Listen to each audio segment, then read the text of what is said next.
This is okay because it has a curve in it, and this is beautifully done. Yeah. Beautifully done.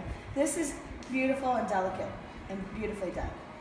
Now, when you go back to do your base color, do what I said. Okay. Yeah. And what did you say?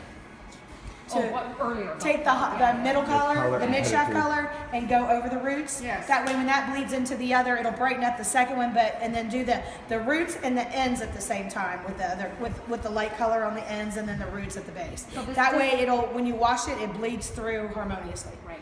So this color would be acceptable color? Sorta. Okay. Not Aside from necessarily. that fourth color that's in there. Well, yeah, it's acceptable, but the fourth color, Right. the line isn't. But you can use pinks. You can use any piece. That's and why I you did just- the. Yeah, you just can't use. Now, I would make it a little softer pink.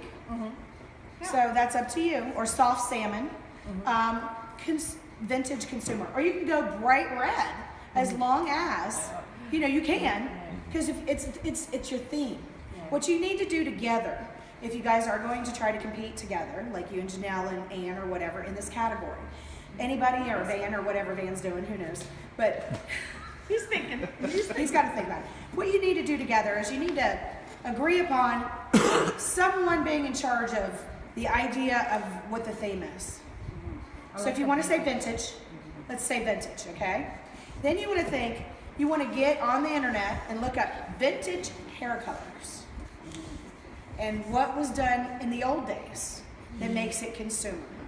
Now, not saying you can't do a little ombre color through it because you need the lines over it to make it so you can see movement. You can't just have one color because it's just not going to show anything. So that's what you do, and then you think of the theme. How do I make a little pinup girl outfit? Polka dots. Polka dots were very, very, wonderful back in the day. Those cute little pinup girl corsets. You can make a corset. You can buy them from China if you find the right doll size.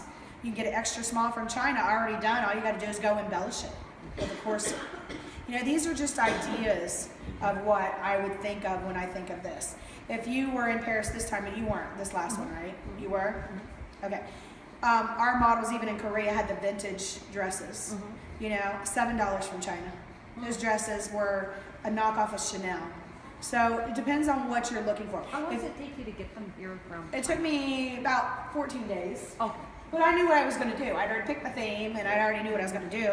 And I ordered 2 large, 2 extra large, 2 small, and 2 medium because they were $7 a piece. And when I got them, we had extras, but they fit everybody because they stretched, and they had the spandex, and they had the organza on the sleeves. And then I made all that rosette stuff myself to put on it, which was nothing. So, you just got to think, if I'm going to do a theme, what do I want? What do I want to see? Polka dots were fantastic in vintage. What colors go good with? You've got pink and white polka dots. You've got brown and gold polka dots. Every polka dot fabric. And I saw in a magazine it's coming back, which means vintage hair is coming back. So you need to kind of start thinking, what would you do if you thought about it for 5 months from now or 6 months from now? Chokers, like a cute choker with kind of how that has, that's vintage looking. If you just wanted to do a drape, you could do that all in polka dots. Do a little choker with it on the side with a rosette or something really cool, polka dots or something. That way you're getting balance with your outfit.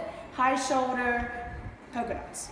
Just, kind of think through it. Do you think the full dressing is more impactful on? Well, when they're on a tripod, they look stupid sitting there without it. You guys, Canada was the first country that they allowed to do that with, and I think that you guys made a statement.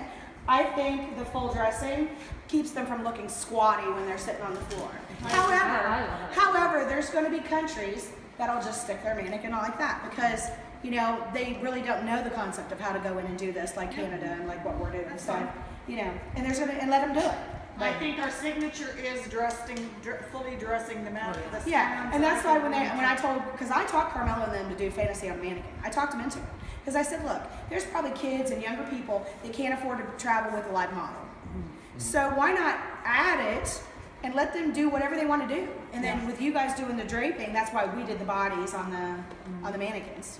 That's why we did it and that's why I showed it at the judges training because I think it's important for anybody that enters that category in a mannequin to understand that you can do more than just what's right there. But yes, I think it's very important.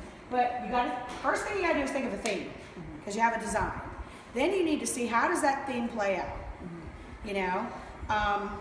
and go from there. Perfect, okay. All right, next one. Now,